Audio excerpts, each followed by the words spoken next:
Hello नमस्कार, मैं हूं एडवोकेट अनुभव तिवारी और आज एक बार पुनः मैं आपके सामने उपस्थित हुआ हूं एक इंटरेस्टिंग इम्पोर्टेंट विधिक जानकारी लेकर। जी हां, आज हम बात करेंगे कि बंटवारे के मुकदमे में आप स्टे कैसे प्राप्त कर सकते हैं। लेकिन उससे पहले अगर अभी तक आपने हमारे चैनल को नहीं सब्सक्राइब किया है तो सब्सक्राइब कर लीजिए, बेल आइकन प्रेस कर लीजिए, आने वाली वीडियोज़ की नोटिफिकेशन आपको मिल सके।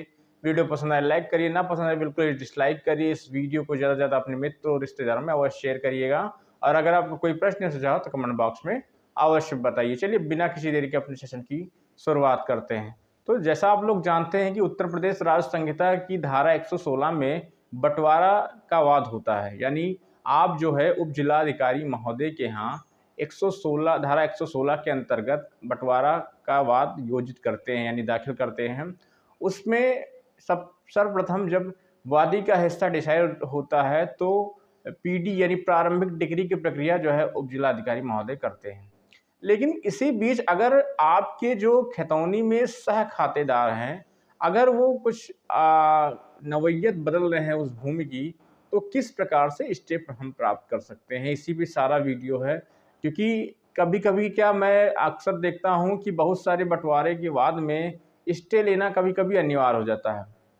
होता क्या है, मान लीजिए कोई गाटा है और गाटे में आपने 116 का वाद योजित किया, यानी दाखिल किया उप जिलाधिकारी महोदय के यहाँ कि मैं जो है बंटवारे से अपनी खतौनी भी अलग करवाना चाहता हूँ और जो है अपनी भूमि को भी अलग करवाना चाहता हूँ बंटवारे के द्वारा। ठीक है, बंटवारे के मुकदमे के द्वारा अपने भूमि को अलग कराना चाहते हैं। आपने मुकदमा दाखिल किया, उसके बाद जो आपके सह खातेदार हैं, जो प्रतिवादी हैं उसमें उस मुकदमे में, उन्होंने क्या किया, किसी प्रकार से निर्माण कराना शुरू कर दिया उसी ज़मीन पर।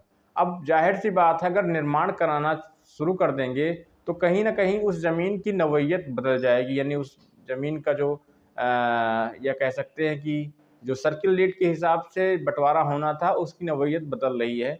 तो आपको करना क्या है कि आप जो है उप जिलाधिकारी महोदय के यहाँ यथास्थिति कायम करने के लिए जो है एक प्रार्थना पत्र दे सकते हैं। और मैं गारंटी के साथ कह सकता हूँ, अगर नवैयत बदल रही होगी तो आपके पक्ष में स्टे प्राप्त हो जाएगा, आपको स्टे प्राप्त हो जाएगा और आप जो है पुलिस के सहारे से या उसको कंप्लायंस भी करवा सकते हैं जिलाधिकारी महोदय के यहाँ से। ठीक है, तो इस प्रकार वो आप जो निर्माण कर रहे होंगे आपके सह खातेदार या प्रतिवादी जन, वो निर्माण आपका रुक जाएगा और बंटवारे के मुकदमे तक किसी प्रकार का वो निर्माण नहीं कर पाएँगे, क्योंकि वो तो चाहते ही थे कि बंटवारे के मुकदमे से पहले मैं निर्माण कर दूँ। बंटवारे के मुकदमे और धारा 24 यानी हथपरारी के मुकदमे में निर्माण कार्य जो हो जाता है उससे बहुत ज़्यादा मुकदमा प्रभावित हो जाता है। कहीं न कहीं मुकदमा कभी-कभी खारिज भी कर देते हैं उप जिलाधिकारी महोदय। तो अगर आपके जो है ज़मीन पर कोई निर्माण चल रहा है या निर्माण कार्य आपके मुकदमा करने के बाद शुरू हो रहा, तो तुरंत आप जो है यथास्थिति कायम करने के लिए उप जिलाधिकारी महोदय के यहाँ प्रार्थना पत्र दीजिए। डेफ़िनेटली मैं 100% श्योर कह सकता हूँ कि तुरंत वो कार्य रुक जाएगा और पुलिस जो है उस कार्य को रोकेगी।